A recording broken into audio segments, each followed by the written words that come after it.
नमस्कार मित्र, एक समय की बात है। 3 संत मिलकर बरसना की ओर जा रहे थे। उसमें से एक संत थे जो थोड़ा सा उनका उम्र हो चुका था, वृद्ध थे।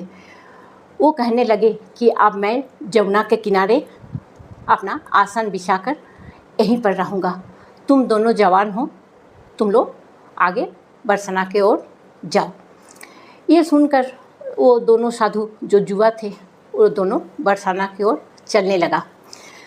जब बरसाना का निकट पहुंचने वाला था तब उन लोग एक दूसरे से बात करने लगा कि हम लोग वहाँ गांव में अब तो पहुंचने ही वाले हैं।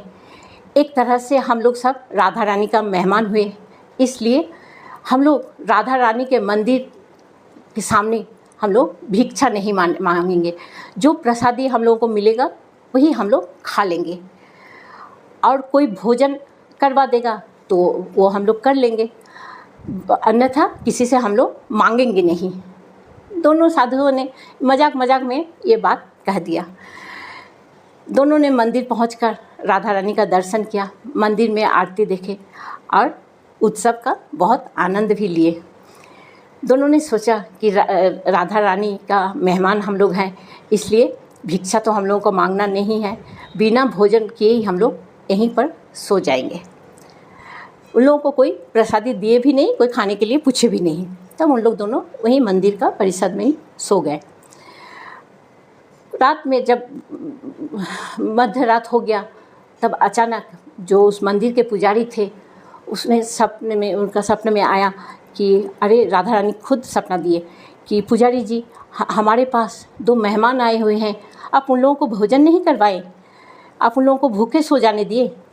पुजारी जी थोड़ा सा आश्चर्य हो गए, बोले मेहमान कहाँ हैं? तब राधा रानी जी कहे कि 2 साधु जो आए हैं वो अब बिना किसी भोजन किए हुए हमारा परिसर में सो गए हैं। आप उन लोगों को भोजन नहीं करवाएं, उन लोगों से आप पूछे भी नहीं कि आप लोग भूखे हैं या प्यासे हैं। जाइए आप उठकर उन लोगों को कुछ भोजन करवाइए।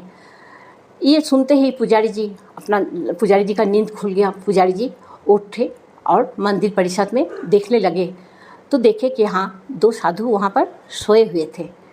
तो पुजारी जी जो प्रसाद का बचा हुआ लड्डू, खीर, मिठाई था, वो भोग प्रसाद जो बचा हुआ था उन दोनों को परस दिए और बोले कि महात्मा जी हमसे गलती हो गया, हम आप लोगों को देखे नहीं, आप लोग ये भोजन को कर लीजिए। साधु लोग मन ही मन सोचने लगे कि हमने तो मजाक में कह दिए थे कि हम लोग राधा रानी जी का मेहमान हैं, राधा रानी जी ने सचमुच हम लोगों को कृपा कर दी।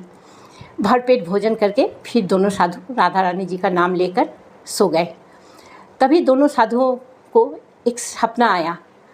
उन लोग दोनों को ही एक जैसा सपना आया।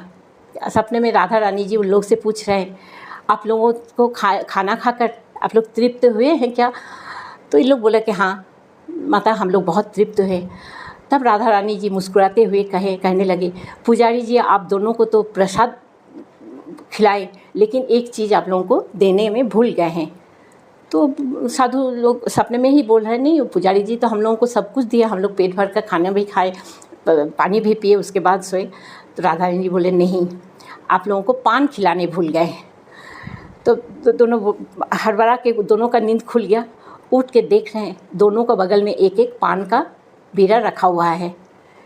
वो बीड़ा देखकर दोनों साधुओं का आँख में आंसू आ गया। वो लोग सोचने लगे सचमुच में राधा रानी जी में कितना करुणा है, वो करुणामयी है। मित्र, ये बात हम लोगों को हमेशा ध्यान में रखना चाहिए कि ठाकुर जी को प्रसन्न करना है तो सबसे पहले आपको हमारे राधा रानी जी को प्रसन्न करना होगा। हमारे राधा रानी जी अगर प्रसन्न होते हैं तो समझ लीजिए कि आपको ठाकुर जी का भी कृपा मिल गया है। ठीक है मित्र, ये कहानी अगर आप लोगों को अच्छा लगा तो ज़रूर सब्सक्राइब कीजिएगा, शेयर कीजिएगा। नमस्कार।